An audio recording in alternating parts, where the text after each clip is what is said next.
His eyes were tired. His hands seemed to be trembling.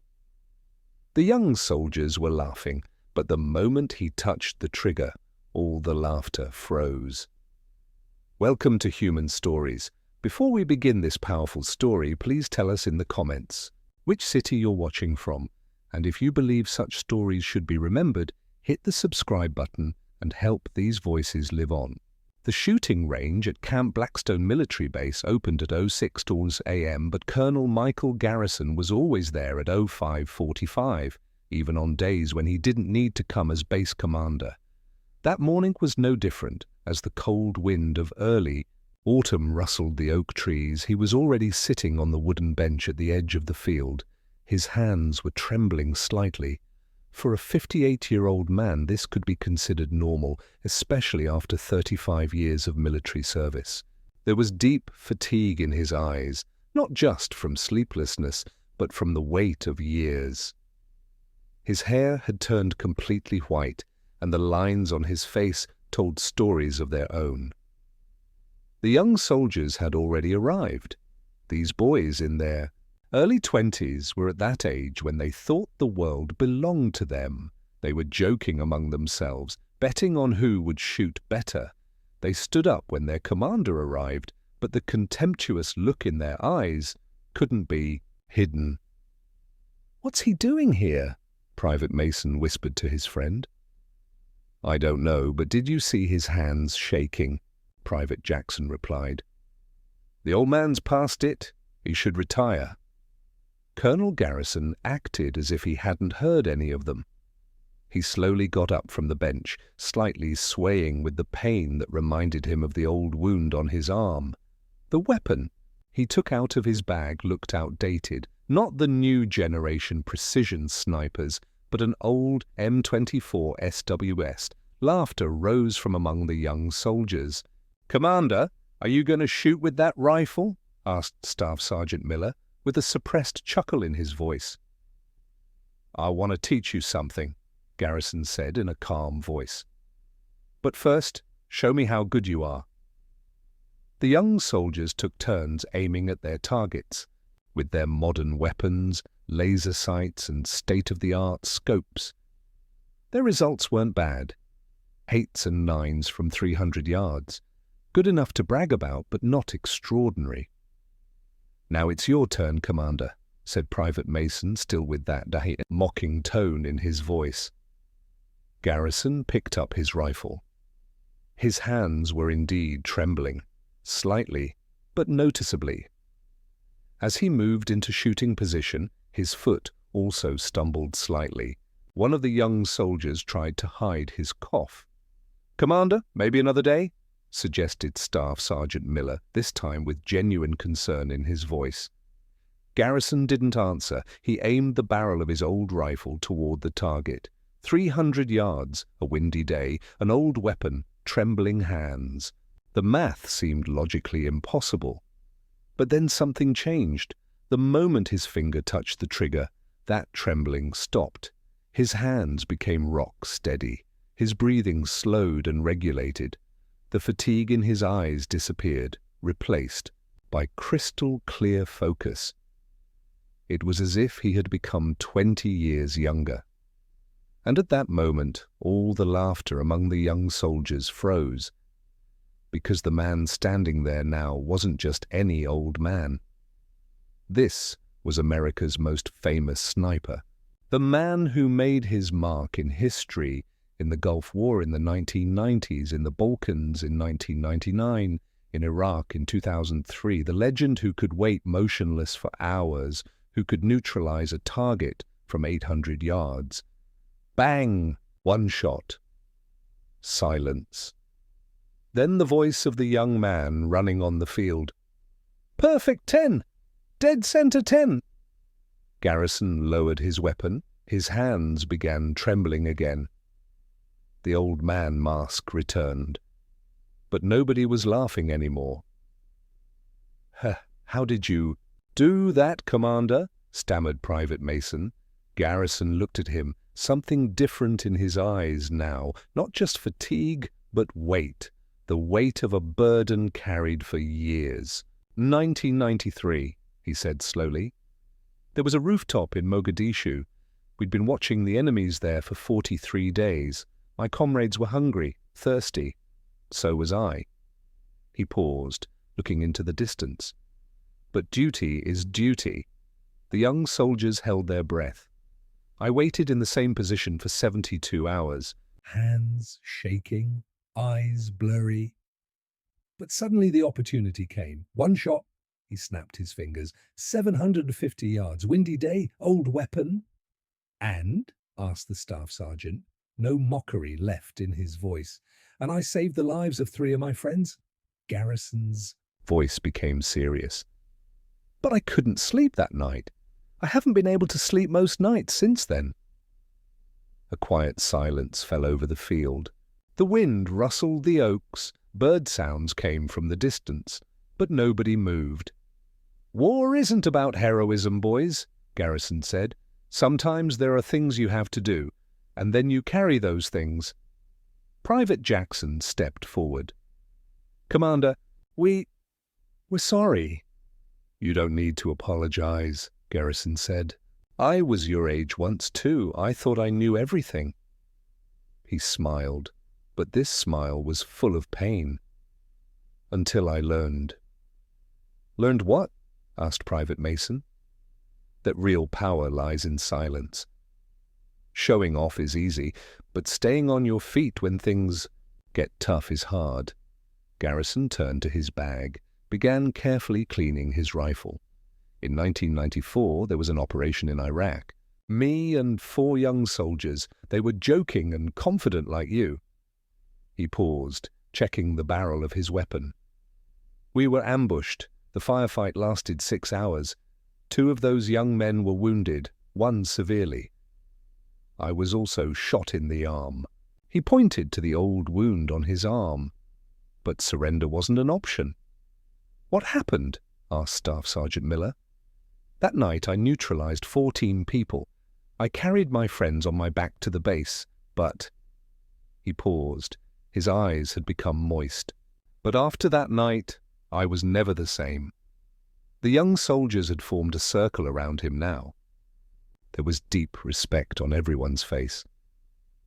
Commander, said Private Mason in a soft voice, we're truly sorry. We misunderstood you.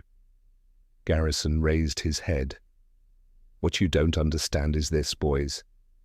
These hands shake because I remember every time I've pulled the trigger for 25 years. These eyes are tired because they see the friends I've lost. This face is lined because I carry the responsibility of every decision I've made. He stood up, slung his bag over his shoulder.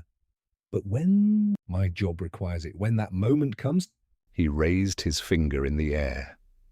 Everything stops. The trembling, fatigue, pain, it all stops. Because in that moment, only duty remains. Is this why you still train here? Even in retirement, I need to be ready. Because this country might need me, and when that day comes, age isn't an acceptable excuse. He began to leave the field, but Private Jackson called after him. Commander, will you teach us? The truth, I mean. Garrison turned. For the first time that day, there was a real smile on his face. Teach? He thought for a moment. All right, but I have conditions. What are they, Commander? First, you'll learn patience, then silence. Finally, taking responsibility. He paused. This isn't a video game. This is real. The next morning, they came early, all of them. Garrison was already there at 05:30 a.m.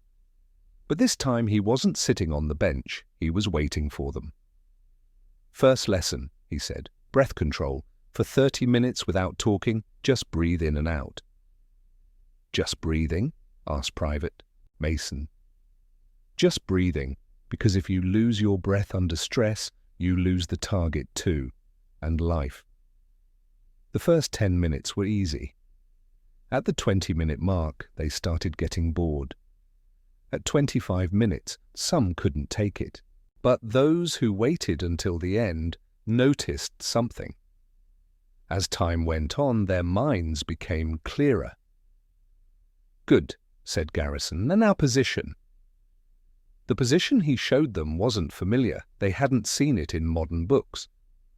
"What kind of position is this, Commander?" "I learned this in Bosnia in 1995. A sniper had been hunting me for 2 hours. I waited motionless in this position." Private Jackson tried the position. "It hurts a lot. It's supposed to hurt, because in a real operation you need to be so focused that you don't feel the pain." Hours passed. The sun rose, the weather warmed, but none of them complained. Because now they understood. This wasn't just shooting practice. This was character training. During the lunch break, Garrison showed them his old photographs, black and white frames, most blurry and worn. "In these photos you see 8 friends. They were all your age." He paused, turning the photo in his hand. "Today only 3 are alive." Silence. 2 died in service to their country. 3 died of old age. 1 is still alive but can't speak due to PTSD. He put the photo in his pocket. "I'm the last one left." "Is this why you still train?" asked the staff sergeant. "For this reason, for their memory, but also for your future." He looked at the young soldiers. "Because one day you'll be my age too, and then you'll carry the memory of your friends." In the afternoon they started real shooting practice, but this time it was different. Garrison stopped before each shot, explaining why he preferred that position, how he read the wind when he held his breath. "In 1996 in Kosovo I had to make a 600-yard shot," he said while pointing to a target. "The wind was blowing at 25 miles per hour, normally impossible." "How did you manage it?" "With patience. I waited 3 hours. I caught that exact 2-second moment when the wind stopped." He snapped his fingers. "One shot." Private Mason asked curiously, "Did you ever miss, Commander?" Garrison's face changed. "Once, in 1997. He paused, looking into the distance. "And because of that miss, I lost a friend." Nobody spoke. "Since that day, I make every shot for Itida, that friend's memory, because I don't have a right to a second miss." By evening, the young soldiers had learned a lot, not just how to shoot, but responsibility too, discipline too, and most importantly, respect. "Commander," said Private Jackson as they said goodbye, "we learned a lot today." "You haven't said what you really want to learn yet," said Garrison. "What's that?" "Showing power is easy. But real power comes from doing what's right, even when nobody's watching." He paused. "I don't train here every morning so you can see. I do it to be ready." After the young soldiers left, Garrison was alone. He packed his equipment, cleaned the field. He had repeated this routine every day for 15 years, because discipline was a daily choice. As he got in his car, his phone rang. The caller was General Roberts from the Pentagon. "Michael, the training you did with the young soldiers today really impressed the base. Thank you. It was my duty, General." "You're forgetting you're retired," the general laughed. "You don't have duties anymore." Garrison was quiet for a while. "General, there's no such thing as a retired soldier. There are only soldiers not on active duty." That night, sitting at home, he looked at his old photographs. 8 young men, all looking hopefully toward the future. None of them knew they would age, get tired, lose. But they all knew they would do their duty to the end. "For you," he whispered, looking at the photograph. "Always for you." The next morning he would be on the field again. His hands might be trembling again. His eyes might look tired again. But when the moment came that he needed to pull the trigger, that old man would disappear, and the legend would return. Because some people never retire. They just wait in the shadows. And now I ask you, have you ever met someone like this? Someone who was underestimated because of their age but actually carried tremendous experience inside? Share that person's name in the comments, because at Human Stories, we believe that silent heroes should not be forgotten. If this story touched you, don't forget to subscribe. Help us keep these kinds of stories alive. See you in the next one. Until then, think twice before underestimating someone who looks old, because maybe there's a legend standing before you.